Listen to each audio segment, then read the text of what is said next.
Bien le bonjour frères et sœurs.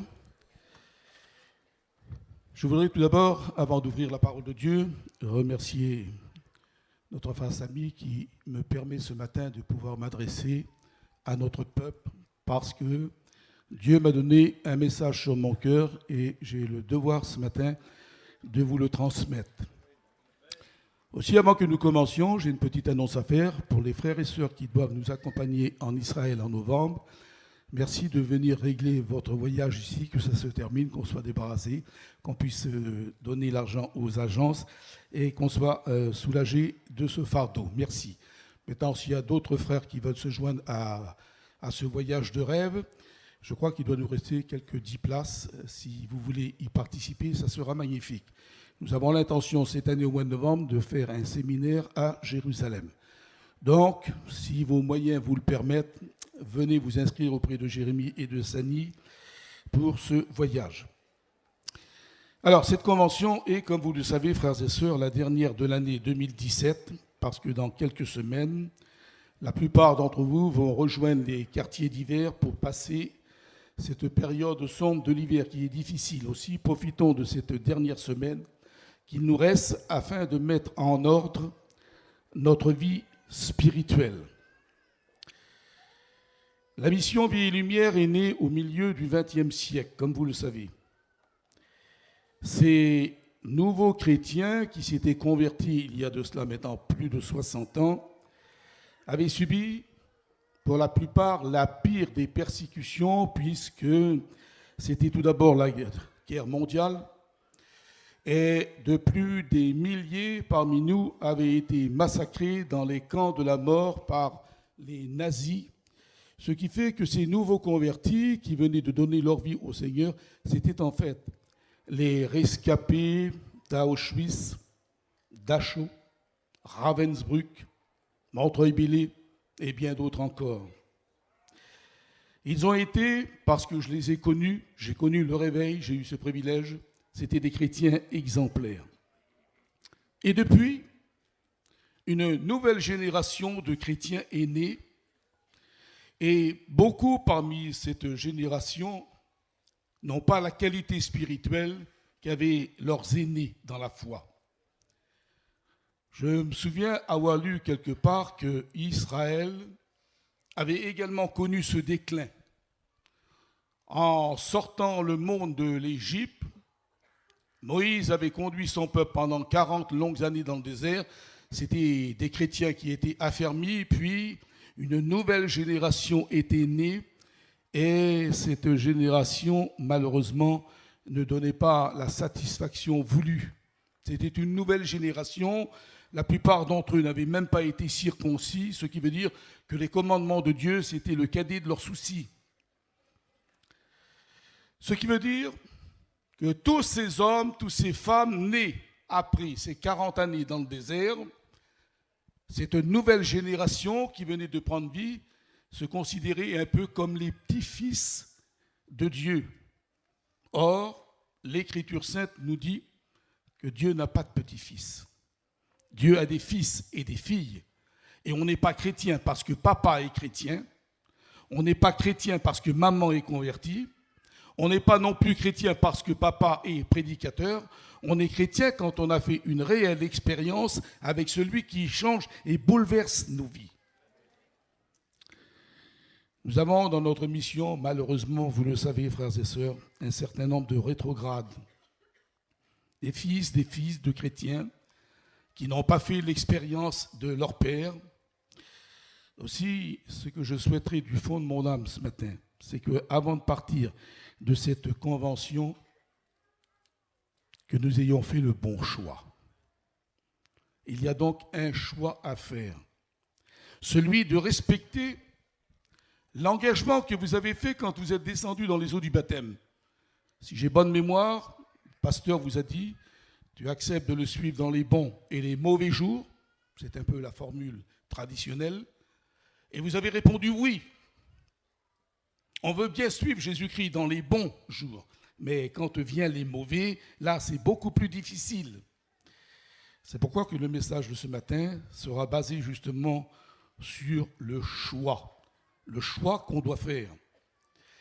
Et je pense que vous n'ignorez pas que la vie des hommes aujourd'hui dépend du choix qu'ils font. La réussite ou l'échec de leur vie dépend en général de la décision qu'ils ont prise, soit bonne ou mauvaise. Et ils peuvent faire, selon le libre arbitre de chacun, choisir ce qu'ils veulent faire. Notre vie spirituelle en dépend. Josué avait placé son peuple devant ce choix. Choisissez aujourd'hui, disait-il, qui vous voulez servir. Et je sais très bien que choisir n'est pas toujours très facile. Quand on le fait trop vite, on risque parfois d'avoir de grandes déceptions. On veut brûler les étapes. Et quand on le fait trop tard, ça nous met bien des tourments. On entend souvent les gens qui disent « Ah, si j'avais su !» Ou encore « Si c'était à refaire !» Mais voilà, frères et sœurs, on ne peut pas aller en arrière. On ne peut pas retourner en arrière. C'est pourquoi que ce matin, je voudrais vous aider à comprendre ce grand sujet que nous allons débattre ensemble pendant à peu près 1 heure, afin que vous fassiez le bon choix, de sorte que vous n'ayez pas de regrets, jeunes ou vieux. Et je vais lire pour vous maintenant une surprenante parabole qui se trouve dans l'Ancien Testament. Et voyez-vous, quand j'ai lu ce texte il y a maintenant plus de 50 ans, je n'y avais pas découvert tout ce que j'y ai vu. Et je me demandais qu'est-ce que l'homme de Dieu voulait dire en parlant de cette curieuse parabole de l'Ancien Testament. On va la lire ensemble et vous allez pouvoir juger par vous-même. C'est dans le livre des Juges, au chapitre 9, et nous allons lire donc à partir du verset 8. Il s'agit là d'un conciliabule qu'il y a entre les arbres de la forêt. Les arbres se parlent entre eux. Il est écrit, les arbres partirent pour aller joindre un roi et le mettre à leur tête. Ils dirent à l'olivier, « Règne sur nous. » Mais l'olivier leur répondit, « Renoncerai-je à mon huile qui m'assure les hommages de Dieu et des hommes pour aller planer sur des arbres ?» Et les arbres dirent alors au figuier, « Viens, toi, règne sur nous. » Mais le figuier leur répondit, « Renoncerai-je à ma douceur et à mon excellent fruit pour aller planer sur les arbres ?» Les arbres dirent alors à la vigne, c'est leur dernier essai maintenant, « Viens, toi, règne sur nous. » Et la vigne répondit, « Renoncerai-je à mon vin qui réjouit Dieu et les hommes pour aller planer sur les arbres ?» Alors tous les arbres dirent au buisson d'épines, « Viens, toi, règne sur nous. » Et le buisson d'épines leur répondit aux arbres, « Si c'est de bonne foi que vous voulez moindre pour votre roi, venez vous réfugier sous mon ombrage, sinon un feu sortira du buisson d'épines et vous dévorera. » Nous venons de découvrir, frères et sœurs, une bien curieuse parabole de l'Ancien Testament où les arbres de la forêt sont en train de parler, s'assemblant d'eux. Ils tiennent conseil dans le but d'élire qui sera le roi de la forêt. Et dans la forêt, comme vous le savez aussi bien que moi, il y a beaucoup d'arbres d'essences différentes, avec de grandes qualités. Mais, chose curieuse, tous ces arbres qui ont des qualités exceptionnelles, ils n'ont pas été choisis. Pire encore, ils n'ont même pas été sollicités. Vous savez, il arrive parfois que les meilleurs acteurs de cinéma n'ont pas les meilleurs rôles. Ça vient souvent de la faute du metteur en scène qui va choisir des acteurs de basse classe parce qu'il veut les sous-payer, mais la qualité, elle se paie. Les arbres de notre parabole ont fait le plus mauvais choix qu'il peut y avoir. Et alors, en redécouvrant cette curieuse prophétie biblique, je m'ai fait la réflexion dans mon fort intérieur. Je me disais, après tout, pourquoi n'ont-ils pas été trouvés le cèdre? S'il y avait quelqu'un qui méritait d'être le roi de la forêt, c'était bien lui. La beauté du cèdre est majestueuse, sa hauteur, il n'a pas d'égal en Israël. Il peut atteindre un sommet de 40 mètres de haut. Et de plus, la Bible fait éloge de lui dans plusieurs passages, tels que celui du psaume 104.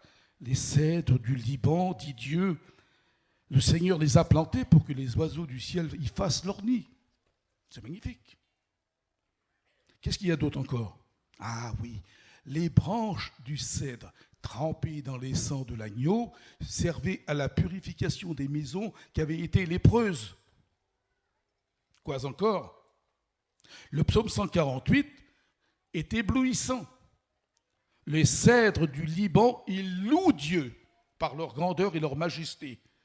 Et même les justes qui, aux yeux de Dieu, ont été sauvés, Dieu les compare à des cèdres. Alors, on ne peut pas trouver un roi plus complet que celui-ci. Et puis, ce n'est pas tout.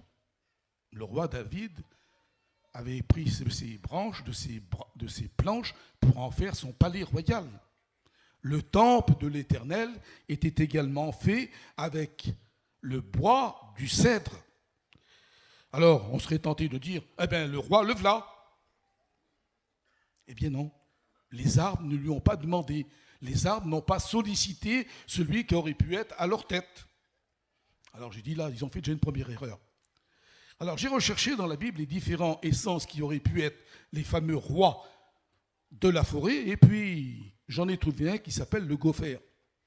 Ah, ce bois a un témoignage explosif. Pourquoi?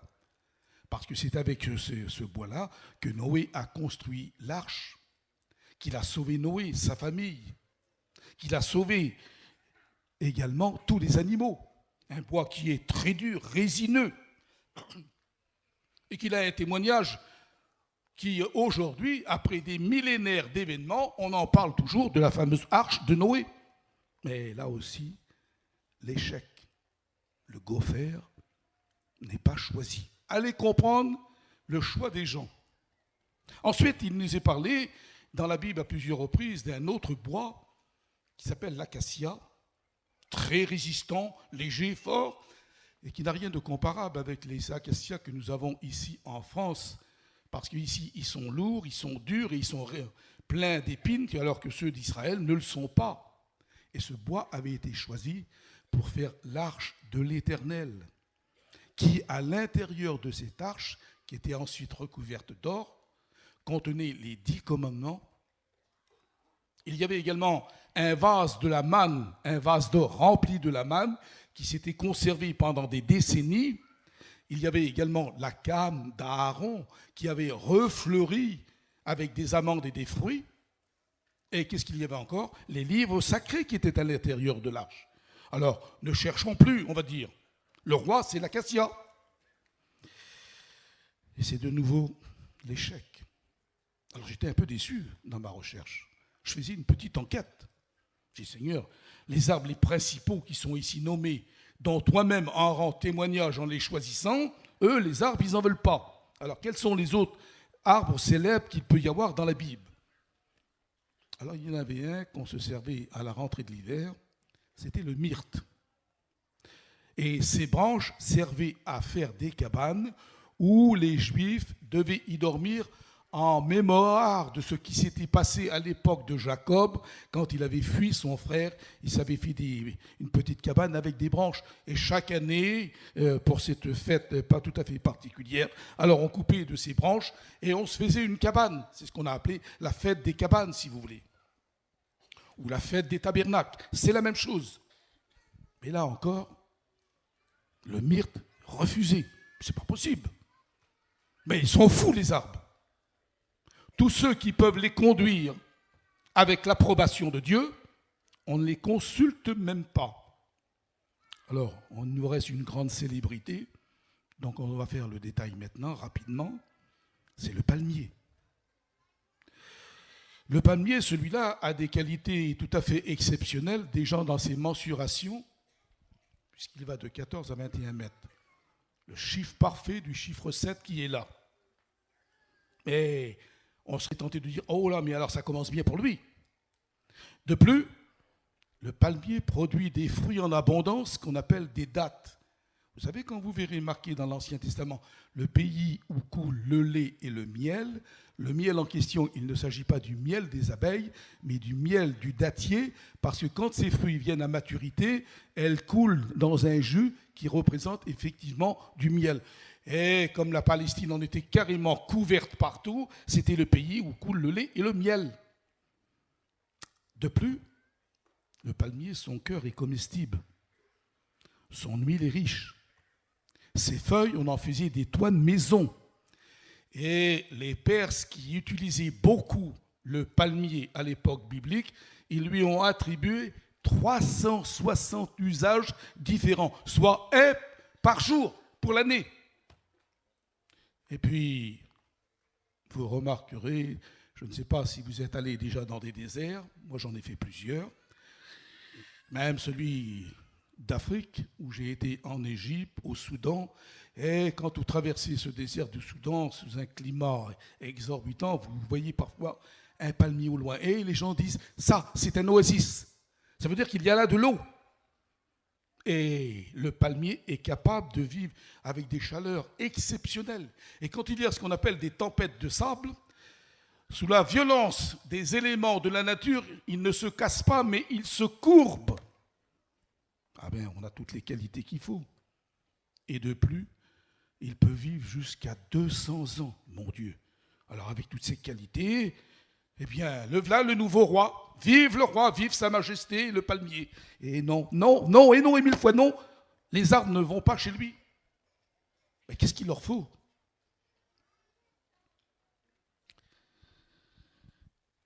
On va découvrir que maintenant, ils vont faire une démarche vers les fruitiers. Eux, ce ne sont pas des arbres de la forêt. Ils vont vers ceux qui sont cultivés par les hommes. L'olivier, disons quelques mots de lui. On va consulter l'olivier. C'est le bois qui est un des bois les plus résistants, très très fort. Il peut vivre, frères et sœurs, tenez-vous bien, plus de 2000 ans. D'ailleurs, les frères et sœurs qui viendront avec nous en novembre, je vous emmènerai dans le jardin de Gethsémani, où il y a là un olivier qui est 2 fois millénaire, qui a été confirmé par la science botaniste en disant que cet olivier a pu voir la souffrance du Christ à Gethsémani. Le tronc est énorme, il a défié les siècles. Autrement dit, l'olivier, c'est un arbre exceptionnel. Et la première mention que nous ayons de cet arbre se trouve justement après le déluge, où la petite colombe revient sur le soir dans l'arche, ayant dans son bec un rameau d'olivier qui va être le symbole par la suite, pendant des siècles, symbole de paix. Alors l'olivier, bien entendu, a de nombreuses qualités. J'en ai cité ici au moins 9. Tout d'abord par son fruit qui nourrit les hommes, l'olive. À l'époque biblique, son huile servait à éclairer les maisons parce que l'électricité n'étant pas encore inventée, les bougies n'ayant pas encore été inventées, lampe à pétrole n'existait pas. Donc la seule lumière que les hommes connaissaient à cette époque, c'était avec l'huile qu'on faisait depuis l'olivier. D'où le nom hébreu de l'olivier, l'arbre de lumière. On s'en servait également en médecine pour soulager les plaies. Rappelez-vous, le bon samaritain a versé de l'huile sur les plaies de celui qui avait été victime d'un attentat à cette époque. Et puis en 4e lieu, qu'est-ce qu'on faisait? On faisait l'onction des rois et des prêtres avec cette huile. Et puis on en mettait également sur les sacrifices, sur les pains qui étaient proposés. Quoi encore? Les guerriers l'utilisaient pour faire lustrer leurs boucliers qui étaient souvent recouverts de cuir. On se rappelle de la petite veuve qui avait payé ses dettes en ayant ce miracle de la cruche que Élie avait dit, « Ainsi parle l'Éternel, l'huile qui est dans la cruche ne diminuera pas. » Alors on baignait d'huile également les prophètes, et puis bien entendu dans le Nouveau Testament, les chrétiens savent que le dimanche matin, en règle générale, les serviteurs de Dieu pratiquent l'imposition des mains avec l'onction d'huile. Et là, nous avons les 9 qualités qui rejoignent, si vous voulez, les 9 fruits de l'esprit, qui est l'amour, la joie, la paix, la patience, la bonté, la bienveillance, la foi, la douceur, la maîtrise de soi. Alors, on serait tenté de dire ensemble, sœurs, d'un seul cœur, eh bien, cette fois-ci, le roi est tout trouvé, c'est l'olivier. Et là, ils sont allés lui demander, viens, toi, règne sur nous. Et réponse de l'olivier, malheureusement, renoncerai-je à mon huile qui m'assure les hommages de Dieu et des hommes pour aller planer sur vous? Et là, refus catégorique. Celui qui devait régner sur eux, il refuse, il n'en veut pas. Alors ils se disent, eh bien, on va les mettre à trouver le figuier. En plus, le figuier, c'est le premier arbre qui est mentionné dans la Bible. Rappelez-vous, il a caché la nudité d'Adam et Ève, qu'ils étaient nus. Alors, s'il y a quelqu'un qui peut être d'actualité pour régner sur nous, je pense que le figuier fera l'affaire. Alors, on va trouver le figuier, on lui demande de régner. Et puis, vous avez remarqué, je ne sais pas quand vient l'été, le fruit excellent qu'il a est sous l'effet de la chaleur. Ces énormes figues, elles éclatent et elles émanent un parfum qu'on le sent à plusieurs mètres. C'est fantastique, la beauté que peut avoir un figuier qui est rempli de figues. Et en plus, ceux d'Israël donnent 2 saisons de figues dans l'année. Quelle abondance! Alors c'est lui, le roi, qui est rêvé. Et là encore, il y a un refus catégorique. Il ne veut pas renoncer à son fruit, il veut garder ce qu'il a, et il refuse d'aller régner sur la forêt. Dernière tentative, la vigne. Si elle refuse, ça sera donc l'échec complet de l'élection du roi qui doit aider à diriger toute la forêt. Et cette forêt, elle deviendra alors comme était Israël avant le règne de Saül, où il est dit, en ce temps-là, il n'y avait pas de roi en Israël. Chacun faisait ce qui lui semble bon. La réponse du figuier, renoncerai-je à mon fruit? Ce qui veut dire, lui aussi, comme la vigne, comme le figuier, olivier, figuier, vigne, ne veulent pas perdre ce qu'ils ont, ils veulent tellement le garder qu'ils refusent de régner. Vous savez, frères et sœurs, que c'est là une image saisissante, que ces trois végétaux, parce qu'ils sont l'image type même du peuple d'Israël. L'olivier, symbole d'Israël, le figuier, symbole d'Israël, la vigne, symbole d'Israël. Tous trois représentaient, à eux trois, le peuple de Dieu dans toute sa structure. Et vous remarquerez que Israël avait été choisi parmi toutes les nations qu'il y a dans le monde entier pour régner sur l'humanité. Et ils ont refusé de le faire. Autrement dit, ce figuier spirituel était devenu stérile. L'olivier, qui était symbole de paix, va devenir par la suite symbole de guerre. Et c'est là qu'on va découvrir, sur le plan historique, bien entendu, la souffrance qu'a pu avoir le peuple de Dieu, le peuple juif, parce qu'ils ont souffert déjà par les Égyptiens pendant 430 ans. Ils ont ensuite souffert par les Assyriens, dont on leur coupait les oreilles et le nez. On comprend que Jonas n'a pas voulu aller jusqu'à Ninive. Il avait peur d'être coupé. Ils ont souffert pendant 70 ans avec les Babyloniens qui ont dominé le monde. Puis ensuite avec les Mèdes, avec les Perses, avec les Grecs, avec les Turcs ottomans. Puis persécutés par les nazis, le Troisième Reich d'Adolf Hitler. Puis aussi par les Anglais. Et si vous allez en Israël, on vous mènera également à la Ménorah, c'est-à-dire ce que Sa Majesté britannique a offert à Israël, un immense chandelier en bronze à 7 branches, et le sculpteur a sculpté dessus toutes les souffrances du peuple d'Israël. J'attire votre attention sur le plan spirituel que ces arbres, qui auraient pu être des rois, ont refusé la royauté parce qu'ils n'ont pas voulu renoncer à ce qu'ils possédaient. Il y a de cela 55 ans, accompagné du frère Locosec, nous avons visité la ville de Pompéi, en Italie, qui a été ensevelie sous le Vésuve en 79 de notre ère. J'étais impressionné, tout jeune pasteur, de faire cette découverte, de voir ces innombrables squelettes qui avaient péri dans un déluge de feu et de cendres.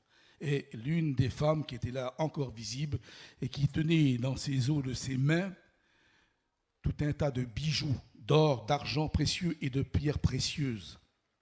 Et le guide qui commentait ces images nous disait, il est probable, quand il y a eu l'éruption de ce volcan, que cette femme est retournée dans sa maison pour prendre tous ses bijoux. Elle aurait pu fuir, mais elle a voulu garder ce qu'elle avait, et parce qu'elle a voulu garder ce qu'elle avait, une pluie de feu et de souffle est tombée sur elle, elle a été réduite en cendres. Ce qui m'amène à vous dire que nous devons faire attention, surtout pour ceux qui sont appelés les rétrogrades, à ce que la vie partagée, qu'on n'en fasse pas un jeu. Ne jouez pas, frères et sœurs, avec votre salut. Osée avait réussi à accuser son peuple. Et regardez la façon dont il va s'y prendre, en donnant une prophétie qui, à vos yeux, n'a peut-être pas d'importance, et qui pourtant dégage derrière cela un message sublime de mise en garde. Et il va dire, en parlant d'Israël, Éphraïm, c'est un gâteau qui n'a pas été retourné. Comme c'est étrange. Qu'est-ce que le prophète veut dire? Quel est le message qu'il veut communiquer à son peuple? Un gâteau qui n'a pas été retourné. La réponse est tellement simple et tellement évidente. Ça veut dire que le gâteau était brûlé en haut, mais cru en dessous. Moitié cuit, moitié cru. Vie partagée. Un jour, je suis dans la Réunion, le lendemain, je suis homme du monde. Est-ce que je me fais comprendre ce matin? Est-ce que vous voyez le danger? Vous voyez le thème que nous sommes en train de voir, qu'il faut faire le bon choix. Éphraïm avait fait le mauvais choix. Il s'était complu dans sa position de captive et ils avaient adapté les coutumes des pays avec lesquels ils avaient été occupés. En quelque sorte, c'était des chrétiens tièdes. Un pied dans l'église, un pied dans le monde. Et aussi surprenant que ça puisse paraître, Jésus a fait des reproches particulièrement à l'église de Laodicée qui était devenue des chrétiens tièdes. Et vous, j'ai eu l'occasion de faire plusieurs séminaires dans cette ville, à Éphèse, Smyrne, Pergame, Thyatire, Laodicée, tous ces endroits où l'Apocalypse cite. On a fait des séminaires avec de nombreux chrétiens. Et je n'arrivais pas à comprendre tout au départ pourquoi Jésus avait dit que les gens étaient tièdes à ceux de Laodicée. Eh bien, sur place, on comprend la solution. Parce que voyez-vous, en haut, sur les collines, sur les montagnes, il y a des sources d'eau chaude. Et à l'époque romaine, ont voulu récupérer ces eaux qui étaient bienfaitrices pour les emmener jusqu'à la ville en bas. Seulement, malheureusement pour eux, les tuyaux de plastique n'existaient pas. Pour amener l'eau, il fallait qu'on fasse des aqueducs, des constructions immenses pour apporter un peu d'eau. Alors on a fait une sorte de petite rigole comme ça, et on a fait descendre de l'eau qui était chaude tout en haut pour l'amener jusqu'au village d'en bas. Seulement, au cours de son voyage, cette eau se salissait avec la poussière, les animaux, les bêtes qui tombaient dedans, et puis quoi encore, elle se refroidissait en chemin. Autrement dit, Jésus est en train de leur dire, vous êtes comme votre eau. En haut, elle était chaude, en bas, elle était tiède. Et je ne sais pas, vous avez essayé déjà de boire de l'eau tiède? On la boit bien, aussitôt on la crache. C'est ce que Jésus dit. Si tu es tiède, je te vomirai de ma bouche. Autrement dit, les habitants de cette ville, ces chrétiens qui étaient là, à qui Jésus fait le reproche, ils étaient comme leur eau. Ils avaient fait le mauvais choix. Tout comme les arbres qui étaient en train de faire le mauvais choix de leur carrière, parce qu'au lieu d'élire l'un des arbres que je vous ai dit, ils ont fait le pire des choix en choisissant un buisson d'épines. Est-ce possible, Seigneur? Jusqu'à où peut aller la folie des gens en choisissant ceux qui vont nous conduire dans le mal? Et les épines, elles n'ont aucune qualité, vous le savez aussi bien que moi. Le buisson d'épines n'a aucune qualité, il n'a pas de fruits. Il pique, il blesse. Et en plus, quel affreux menteur. Si vous m'élisez de bonne foi, venez vous réfugier sous mon ombre. Un buisson n'a pas d'ombre. Ça nous apprend que le buisson d'épines n'est autre que le prince de ce monde, Satan, le diable, qui lui est menteur dès le commencement. Il promet l'âge d'or pour les hommes qui lui appartiennent, mais nous qui sommes chrétiens, on n'ignore pas ses desseins, on sait que c'est un menteur. Parce que dans la Bible, les épines symbolisent toujours le jugement, le châtiment. Dieu avait dit à Moïse, ces nations qui vous entourent, elles seront des épines dans vos yeux. Nombre 33, 55. Alors on comprend qu'il fallait se méfier du buisson d'épines. Mais là, sans en tenir compte, ils vont élire celui qui va être le symbole même du buisson d'épines, les mauvais rois qui vont conduire Israël et qui vont les faire tomber dans l'idolâtrie et la vie partagée. C'est pour ça, ce matin, je voudrais bien attirer votre attention pour vous dire que nous sommes placés devant un choix. Nous devons savoir qui nous avons élu afin qu'il règne sur notre vie spirituelle. Nous avons vu tout à l'heure les risques qu'il y avait dans la vie qui était partagée, le fameux gâteau. Nous avons vu le mot tiède dont Jésus a employé, qu'il est grave. Alors comment est-ce qu'on pourrait faire? Qu'est-ce qui pourrait nous indiquer le bon moment, le bon endroit? On pourrait peut-être donner une image afin de comprendre l'importance que nous avons dans cette convention. Et je voudrais m'adresser maintenant en particulier à tous nos frères étudiants et candidats dans le ministère. Écoutez-moi, jeunes gens, j'ai quelque chose à vous transmettre de la part de Dieu.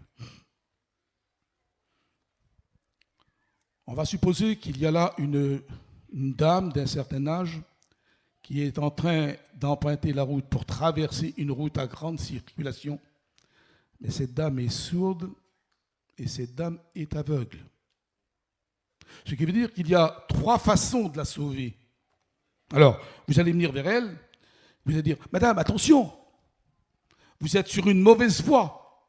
La route est à grande circulation, il y a des camions, des voitures à vive allure, vous risquez de vous faire écraser. Mais comme elle est sourde, elle n'entend pas. Alors, qu'est-ce qu'il faut faire encore? Là, vous l'avez prévenu gentiment, poliment. Excusez-moi, madame, vous êtes en train de traverser ici, c'est un endroit dangereux. Elle est donc prévenue, mais elle n'a pas compris parce qu'elle est sourde et elle continue à marcher vers la mort sans s'en rendre compte. Ou alors, une deuxième façon, vous la secouez un petit peu et vous lui dites, mais regardez, vous ne voyez pas les camions qui passent? Mais il se trouve que la femme est aveugle. Elle ne voit pas. Elle ne voit pas, elle n'entend pas. Quelle est donc la solution miracle pour la sauver de la mort? C'est la prendre dans vos bras, de l'arracher de la mort et de la mettre sur le bon chemin. Et là, vous l'avez sauvée. C'est exactement ce que dit le frère de Jésus dans la chair. Arrachez-les. C'est un devoir. Ne perdez pas trop votre temps dans des réunions où on n'a pas besoin de vous. Allez trouver ceux qui sont perdus, ceux qui n'ont pas d'espérance, ceux qui n'assistent pas aux réunions, ceux qui ne viennent pas à nos conventions. Il y en a des milliers qui ne connaissent pas Jésus-Christ. Ne faites pas d'un ministère quelque chose de théâtral où on va chanter pendant 1h30, où on va essayer de charmer les oreilles des gens alors que les autres vont en enfer. Je dis non, vous perdez votre temps si vous faites ça. Les églises n'ont pas besoin de vous. Il y a nos pasteurs qui sont dedans. Allez là où on a besoin de vous. Est-ce que je me fais comprendre? Peut-être qu'en disant ça, je ne vais pas me faire des sympathisants. Peut-être qu'on va me dire, mais de quoi il se mêle ce vieux schnock? Le vieux schnock vous dit la vérité. Il peut préserver votre ministère, le faire fructifier, le faire grandir. Et grâce à votre intervention dans des endroits où personne ne va, vous serez la bénédiction dont Dieu veut que vous le fassiez. Sauvez-en d'autres, disait l'apôtre, en les arrachant du feu. Dieu nous a choisis, nous les gitans. Nous étions les mauvais arbres. Oui, nous étions les mauvais arbres. On ne portait pas de fruits. Qu'est-ce qu'on portait, nous? J'aurais peine. L'alcool, la bataille. On n'avait rien d'autre. On était des gens et des femmes viles. Or, il se trouve que Dieu va valoriser le peuple gitan en le choisissant pour qu'il devienne ses enfants. Quand Saint Paul écrit à ceux de Corinthe, une église qui était hyper intelligente, Rendez-vous compte le savoir des Grecs, et il leur dit, en écrivant 1 Corinthiens, chapitre 1er, verset 27, Dieu a choisi les choses folles du monde, les choses vaines du monde, pour confondre les sages. Je me souviens, il y a de cela maintenant très longtemps, on s'était moqué un peu de nous quand nous avions fait l'acquisition du petit village à l'Échou, de ce fameux petit château qui allait devenir la première école biblique au monde, gitan. Certains gradués disaient qu'ils aillent planter leurs choux ailleurs, il n'y a pas de ministère chez les gitans. Eh bien, voyez-vous, ces braves gens, non seulement ils se sont trompés, mais ils se sont mis le doigt dans l'œil jusqu'au genou, parce qu'aujourd'hui, nous avons sorti de notre école biblique plus de 2000 serviteurs de Dieu. Ça, c'est un miracle de Dieu. Et depuis toutes ces années, ça dure, ça tient, c'est du vrai. Pourquoi ? Parce que nous sommes appelés justement à régner, nous. Oui, nous les mauvais arbres, on est appelés à régner. Regardez ce qui est écrit dans la 2e à Timothée, chapitre 2, verset 12. Si nous persévérerons, nous régnerons avec lui. Rendez-vous compte, le peuple le plus méprisé de la terre que nous sommes, les plus rejetés, nous allons devenir par notre conversion princes et princesses, fils de Dieu. C'est admirable. Ce qui veut dire que dans nos veines coule maintenant du sang bleu. Eh oui, les rejetés, les méprisés sont aujourd'hui devenus les enfants du Seigneur. Et malheureusement, maintenant nous entrons dans le vif du sujet. Certains refusent de se séparer de ce qu'ils ont, surtout quand c'est contraire aux enseignements de la Bible. Ils préfèrent garder leur passion, leur vice, tout comme les arbres ont préféré garder ce qu'ils avaient. Et ces rétrogrades, sans qu'ils s'en rendent compte, sont en train de perdre leur salut tant qu'il n'y a pas repentance. C'est pour ça que cette convention est gravissime. C'est très grave ce que nous sommes en train de dire. Et ce qui va suivre aussi. On devient des rétrogrades de multiples façons sans même s'en rendre compte. On ressemble un peu à la femme qui est sourde, qui est aveugle et qui ne voit pas. Alors certains, parce qu'ils ne réussissent pas bien dans leurs affaires, dans leur travail, ou qu'ils réussissent mal, alors qu'est-ce qu'ils font ? Ils trichent. Ils trichent dans leur commerce, ils trichent dans leur métier, ce qui est contraire, bien entendu, à l'enseignement de la Bible. Alors là, je prends la précaution de dire ce que saint Paul a dit aux chrétiens de l'église de Thessalonique, de sorte que ce n'est pas moi qu'il faut accuser. Parce que si on ne vous aimait pas, on ne vous dirait pas la vérité. Nous ne sommes pas là pour flatter la vanité des gens. Nous ne sommes pas dans cette convention pour essayer d'émerveiller les gens. On n'est pas là pour faire des messages, pour faire de l'explosion. Non, pas du tout. On ne veut pas éblouir les gens. On veut leur dire la vérité. Et regardez qu'est-ce que saint Paul écrit. Chapitre 4, vous voyez, je vous donne les textes pour vous montrer que ce n'est pas mon invention, mais c'est ce qui est écrit. Ne vous livrez pas à une convoitise passionnée comme font les païens qui ne connaissent pas Dieu et que personne n'use envers son frère de fraude, de cupidité dans les affaires, parce que le Seigneur tire vengeance de toutes ces choses. C'est écrit, on ne peut pas changer. Que notre travail, notre commerce soit fait avec honnêteté, frères et sœurs. De sorte que le diable ne pourra pas nous accuser de quoi que ce soit. Parce que l'argent mal acquis procure une certaine satisfaction. Et grâce à lui, on satisfait nos passions. Et on se rend compte, au bout d'un certain moment, que Dieu n'est plus avec eux. Ah, peut-être que vous pouvez dire, depuis tant d'années qu'on est au service du Seigneur. Et le diable est tellement rusé qu'il nous endort petit à petit sans qu'on s'en rende compte. Il est doué d'une patience exceptionnelle. Rappelez-vous de l'homme le plus fort de la terre que la Bible appelle Samson. Rappelez-vous les exploits que cet homme de Dieu a fait. Ils sont inégalables. Et à un moment donné, il s'est amouraché d'une petite jeune fille, une Dalila, qui a su incliner son cœur vers d'autres dieux. Et regardez qu'est-ce qui se passe quand elle va lui dire « Samson, les Philistins sont sur toi. » Il se lève d'un bond et il dit « Je m'en tirerai comme les autres fois. » Et le texte biblique ajoute « Il ne savait pas que l'Éternel s'était retiré de lui. » Un rétrograde oublie peut-être qu'il n'a plus la bénédiction de Dieu dans son foyer. et que son foyer va de Charib en Chila, comme on dit, il n'arrive pas à s'en sortir, il ne s'en rend pas compte, il pense que c'est les injustices de la vie. Non, c'est parce que Dieu n'est plus avec vous. Et Dieu avait dit par la bouche du prophète Moïse, vous saurez ce que signifie alors d'être privé de ma présence. Le prophète Ésaïe avait mis son peuple devant le choix. Ésaïe 65. Vous avez choisi, dit Dieu, ce qui me déplaît. Oh Seigneur, c'est grave. Le peuple avait choisi ce qui déplaisait à Dieu. Ce qui veut dire que chacun de nous doit faire ce matin un bilan dans sa vie à la sortie de cette réunion et de dire, Seigneur, ce que je fais, est-ce que ça te plaît ou est-ce que ça te déplaît? Ce que je fais, est-ce que ça te déplaît, Seigneur? C'est une très grave question qu'il nous faut mettre face à la réalité. Est-ce qu'on est conforme encore à la parole de Dieu? Voyez-vous, quand la mission Vie et Lumière a commencé à prendre naissance, ça a été fait par un fleuve de miracles. La première guérison, vous la connaissez.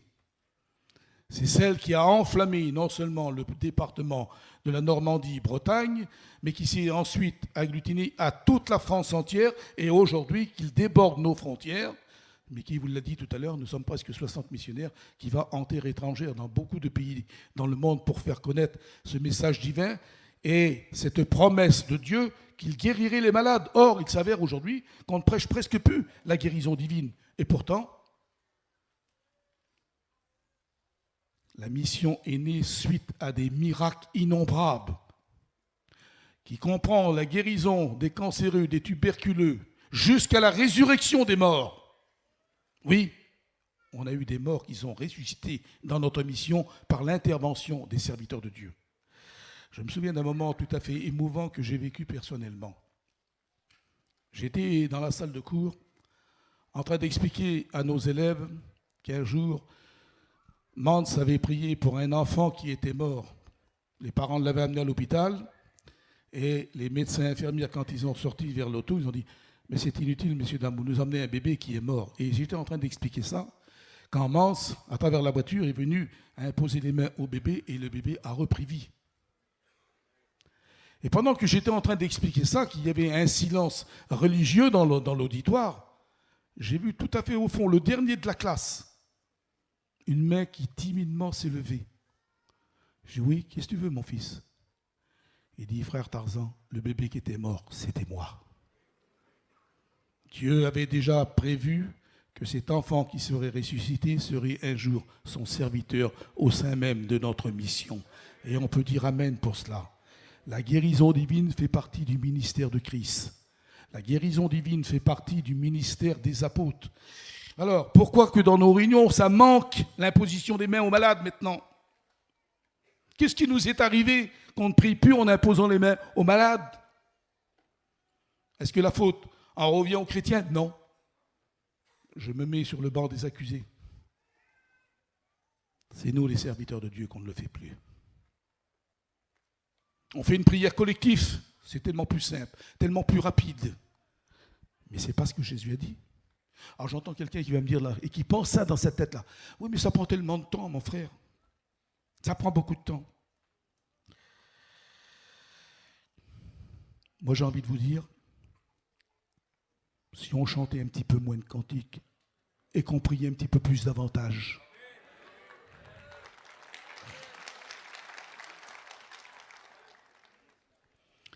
Regardez qu'est-ce qu'il est écrit dans l'évangile de Luc au chapitre 4 et au verset 40. Donc je vous dis la parole de Dieu là.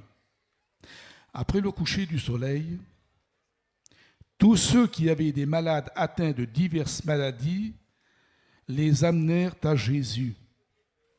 Jésus imposa les mains à chacun d'eux et il les guérit. Frères et sœurs, hier soir, très tard, je relisais ce texte. Et je disais, c'était après le coucher du soleil. Ce qui veut dire que l'imposition des mains a duré très tard dans la nuit, mais le résultat a été spectaculaire. Tous ont été guéris. Aujourd'hui, bien des églises, on est en train de bâcler la prière. Une petite prière de 3 minutes, bénis les malades, Seigneur, et puis voilà, hop, c'est terminé. Qu'à partir de cette convention, que dans nos églises, que dans nos chapiteaux, que dans nos conventions, qu'on pratique à nouveau l'imposition des mains avec les pasteurs. Et là, je vois, vous auriez dû applaudir très très fort. Que tous les pasteurs, on impose les mains dans les conventions. Moi, j'ai envie de dire ce matin, ma culpabilité devant Dieu. Pardon, Seigneur, d'avoir négligé ce que tu nous avais demandé de faire. Vous imposerez les mains aux malades et les malades seront guéris. Vous imposerez les mains aux malades seront guéris. Jésus a utilisé l'imposition des mains, il était le maître. Les apôtres ont utilisé l'imposition des mains. Faisons le bon choix, puisqu'on parle du bon choix ce matin. Et si on commençait à le faire, et si on le faisait aujourd'hui, qu'est-ce que vous en pensez? Est-ce qu'il y a des malades dans l'auditoire? Levez voir vos mains, frères et sœurs. On va peut-être faire quelque chose d'inhabituel jusqu'à ce jour. On est tellement pris dans un climat de, d'habitude. Il serait peut-être bon qu'on casse un peu l'habitude, cette mauvaise habitude qu'on a prise, et qu'on fasse le bon choix. Je vais donc demander à ce que les serviteurs de Dieu qui deviennent les collaborateurs ce matin, et qui s'alignent devant ici comme on le faisait autrefois dans nos conventions, et que tous les malades arrivent, et on va prier pour vous, et on aura le résultat spectaculaire de ce que la Bible dit. En mon nom, ils imposeront les mains aux malades, et les malades seront guéris. Alors, serviteurs de Dieu, un acte de foi, s'il vous plaît, venez m'aider, mettez-vous tous en rang ici, là, et on va prier pour ceux qui ont besoin. Il n'est pas tard, il n'est que 11h20. On va pas vous tenir jusqu'à 2h, mais la prière est importante. Serviteurs de Dieu, venez, serviteurs de Dieu. Voilà. Et vous les malades, venez s'il vous plaît. Venez faire confiance à tous ces hommes de Dieu qui ont consacré leur vie au ministère qu'ils ont prévu. Et on veut casser cette vilaine habitude qui jusqu'à présent nous a privés de bien des bénédictions. Merci Seigneur, le peuple répond, les serviteurs de Dieu répondent. Voyez qu'on avait besoin d'entendre ça. On fait le bon choix ce matin. On fait le bon choix. Venez malades, venez s'il vous plaît. On veut plus se contenter d'une petite prière bâclée. On veut faire ce que Dieu nous demande, l'imposition des mains. Et quand Dieu, depuis son ciel de gloire, va avoir cet acte de foi, quand vous sentirez les mains des hommes de Dieu sur vos têtes, et imaginez dans votre cœur que c'est les mains du Christ qui vous touchent. Venez s'il vous plaît, venez. Voyez-vous, je sais de quoi je parle parce que les 15 premières années de mon ministère, je les ai passées en compagnie du frère Le Cossec et de mon beau-frère Jacob qui est parti auprès du Seigneur il y a quelques semaines à l'étranger. On a pu ouvrir pratiquement toute l'Europe. À cette époque, ce n'était pas facile. Il fallait se cacher pour faire des réunions. Surtout en pays de l'Est, on risquait la prison. Et à l'époque, on était tellement remplis de Dieu, on ne voyait pas ce danger. Ce qui veut dire que le missionnaire n'est pas toujours compris, même parmi notre peuple. Je vais vous dire pourquoi, frères et sœurs. Je vais vous dire en quelques mots, rapidement, parce qu'il est déjà 11h30. Un missionnaire, c'est qui, c'est quoi? C'est avant tout un serviteur de Dieu qui part en terre étrangère. Et quand je dis mot missionnaire, dans la Bible, il n'existe pas. C'est un mot moderne qui ne veut rien dire. À l'époque, on ne nous appelait pas, nous, missionnaires, mais on en avait la fonction. Ça veut dire qu'on était capable de quitter nos femmes et nos enfants pendant minimum 1 mois. Frère Le Cossec ne voulait pas des missions de 8 jours. Il fallait partir minimum 1 mois. Et puis, à cette époque-là, malheureusement pour nous, on n'avait pas de téléphone portable. Ça veut dire que pendant 1 mois, on n'avait aucune nouvelle de nos femmes, de nos enfants. Le soutien financier, on n'en avait pas puisqu'il n'y avait pas d'église. Donc la plupart du temps, Jacob et moi-même, on partait avec nos allocations familiales. Et le travail s'y est fait. Ça veut dire que quand on va à l'étranger, un missionnaire, des fois, est obligé de quitter sa femme et ses enfants. Donc, il souffre de solitude. Ensuite, il va dans un pays dont il ne connaît pas la langue. Ce n'est pas facile. Troisièmement, le missionnaire souffre aussi sous le climat où il va. Ce n'est pas toujours du soleil où il va. Il y a des pays qui sont pluvieux, neigeux, il fait froid. Je sais de quoi je parle parce que là où je travaille actuellement, c'est un pays qui est difficile. L'Albanie, c'est un pays qui est de religion musulmane. On est obligé de faire très attention, puisque jusqu'en 2006, c'était interdit d'y aller. Et en 2006, ils ont ôté la loi qui empêchait les missionnaires de venir. Alors, on y est allé, Maï et moi-même, en faisant un voyage éclair, mais il se trouve qu'il faut y aller à pas de loup. Ce qui veut dire que depuis 11 ans où nous allons, on a pu baptiser seulement que 40 personnes. C'est très peu, mais pour un pays musulman, c'est immense. Alors, le missionnaire souffre aussi parce qu'il n'a pas toujours les résultats escomptés. Ce n'est pas parce qu'on va là-bas que les gens tombent par terre et qu'ils se convertissent tout de suite. Ce n'est pas facile. Parfois, la nourriture du pays dans lequel on va, ce n'est pas la nourriture qu'on mange chez nous, vous le comprenez bien.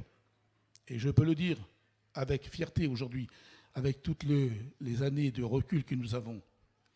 Quand nous avons accompagné Frère Le Cossec pendant 15 ans dans tous ces pays qu'il y a aujourd'hui maintenant quelque chose, à cette époque, nous n'avons jamais été une seule fois dans un hôtel. Pourquoi ? Parce qu'on voulait économiser afin de rester plus longtemps.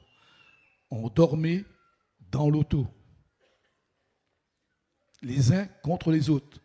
On ne mangeait pas au restaurant, on mangeait un sandwich. Et merci à Dieu qu'aujourd'hui les choses sont plus faciles pour nos frères missionnaires. Ils ont de l'aide de nos églises, de nos chapiteaux. C'est donc plus facile, merci à Dieu. Merci à Dieu. Mais à cette époque-là, les pionniers ont souffert. Je me souviens un jour que nous étions aux Indes, et là, quand vous êtes aux Indes, vous avez l'impression que vous vivez 500 ans en arrière. Parce que les petits villages, le Frère Le Cossec allait, il n'y a pas d'électricité, pas de téléphone, il n'y a rien du tout, pas d'eau potable, rien. On a assisté un jour à une soirée de spiritisme avec les jeunes que j'avais amenés là-bas. On présente les enfants, nous, au Seigneur, un dimanche matin. Eux, les hommes se fouettent d'abord à coups de fouet. Ensuite, ils mettent tous les bébés par terre dans la terre et les parents, le père surtout, prend des grands couteaux, se coupent sur les bras et ils aspergent leurs enfants de leur propre sang pour les protéger des esprits mauvais. Alors que nous, la Bible dit, c'est Jésus qui a été meurtri pour nous. Vous voyez le privilège qu'ils ont aujourd'hui, nos enfants, et qui ne s'en rendent même pas compte. Eh bien, Frère Le Cossec a été certainement l'un de ces hommes les plus caractéristiques en ce qui concerne l'action missionnaire. On l'a vu avec nous dormir à même le sol, par terre, comme ça, alors qu'il souffrait, qu'il faisait de tousser toute la nuit. Et Balo et moi, avec notre veste, on devrait le couvrir comme ça. Tant qu'à la nourriture, je ne vous dis pas tout ce qu'on a pu manger. Je ne vais pas vous couper l'appétit pour midi, mais Dieu, dans sa grâce, nous a donné des circonstances exceptionnelles à manger n'importe quoi. Eh bien, je me souviens un jour aux Indes, il y avait quelqu'un qui était venu avec nous, mais qui était très délicat, si vous voyez ce que je veux dire. Et là-bas, il n'y a pas de couteau, de fourchette, assiette. Quand vous êtes dans les petits villages indiens, on vous sert à manger sur une feuille de banane. C'est ça votre assiette. Et tout est fait avec la main. Et l'un des frères qui était avec nous, le délicat, avait remarqué qu'il y avait des cheveux dans le riz. Alors, il a fait ce qu'on appelle la gueule. Et le frère Le Cossec l'a remarqué. Fais la prière, frère, il dit. Et pendant qu'il était en train de prier, il a pris, lui, la feuille avec tous les cheveux et il a donné la sienne qui était toute propre. Peut-être que ça n'a pas trop grande importance pour vous, mais pour moi, c'était admirable. Et voyez-vous, quand on partait, parce que moi, Balo qui est encore en vie, on n'est plus là, il ne peut pas le témoigner, mais Balo peut le témoigner, on n'a pas eu d'école biblique, nous, ça n'existait pas à l'époque. La seule école biblique qu'on a eue, c'est quand on partait en voyage avec le frère Le Cossec, qu'on faisait des trajets des fois de 500-600 km avec la 403, c'était toujours nous qui conduisions. Et pendant que je conduisais, je disais « Cossec, fais-nous une étude !» Et aussitôt, il ouvrait sa Bible, et pendant les 500-600 km, il nous faisait comme ça une étude de la parole de Dieu.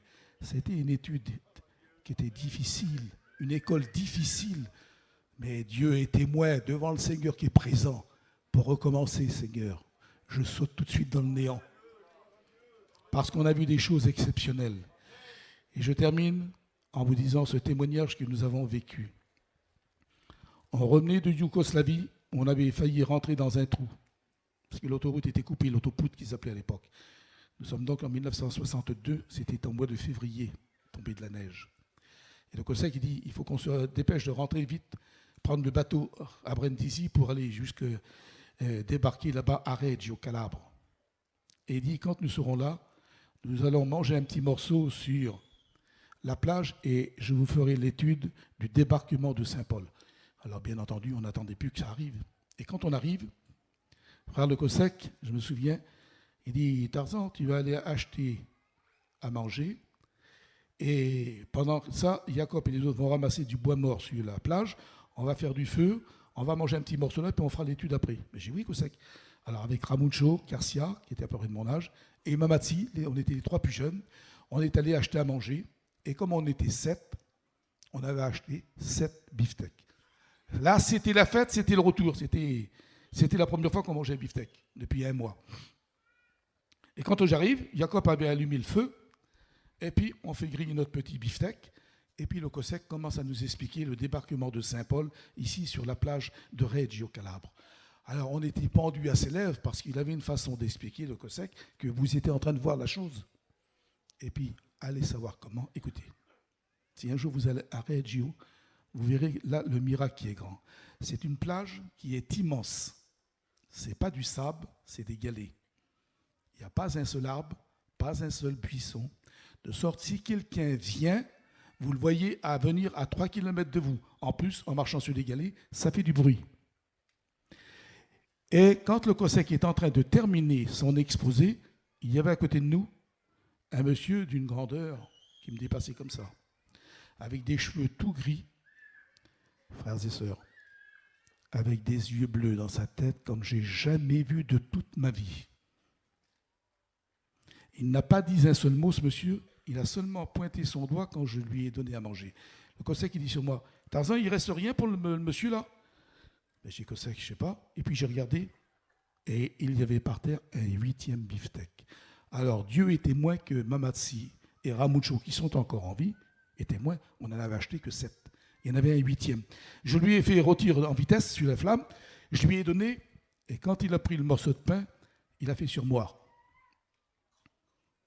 Il a pointé son doigt vers le ciel. Je n'ai pas compris, je n'ai rien vu du tout. Et puis on a continué à parler entre nous. Et puis au bout d'un petit moment, frère Le Kosek, il dit, les frères, nous devons rentrer à Rome ce soir, il y a un long chemin, il faut partir tout de suite. Et on est parti.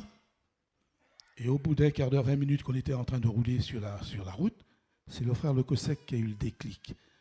Il a dit, les frères, est-ce qu'il y a quelqu'un d'entre vous qui a vu venir le monsieur et qui l'a vu repartir? Et c'est là qu'il y a eu le déclic de toute l'équipe. Personne n'a vu venir l'homme en question aux cheveux blancs et aux yeux bleus, et personne ne l'a vu repartir. Et frère Le Kosek nous a dit, les frères, nous avons eu la visite d'un ange du Seigneur. Alors je ne vous dis pas dans l'auto, les parler en langue, les hurlements qu'il y a eu. 15 ans plus tard, on avait la réponse à cette situation. Parce que c'était un voyage qui était difficile à faire. C'était la première fois qu'on allait là-bas. 15 ans plus tard, Jacob a eu la réponse. Nous avions avec nous un homme qui s'était prétendu serviteur de Dieu et qui n'était même pas baptisé, qui de plus était païen, qui fumait, et qui était venu dans un but bien précis de nous tuer tous les 6. Le Kosek, Jacob, Tintin, Ramuncho, Mamatsi, moi-même. Et Jacob rencontre cet homme, et c'est cet homme-là qui était de nouveau converti, et qui lui a dit, tu te rappelles Jacob qu'on était ensemble là-bas, tout ça? Oui, bien sûr. Il dit, Jacob, je vais te faire une confession. Quand je suis venu avec vous, je n'étais pas baptisé, je n'étais pas chrétien. Jacob, il ouvre des grands yeux. Comment? Tu t'étais prétendu prédicateur? Oui, mais c'était faux. J'étais venu dans le but de vous tuer, tous.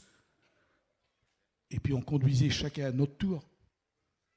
Alors comme ça venait son tour à lui, c'est là qu'il a dit à Jacob, tu sais Jacob, comme c'est moi qui prenais le volant, il dit, j'entendais une voix qui me disait dans mes oreilles, rentre dans un ravin, tue tous ces pasteurs, rentre dans un ravin, tue tous ces pasteurs, tue-les, tue-les, tue-les.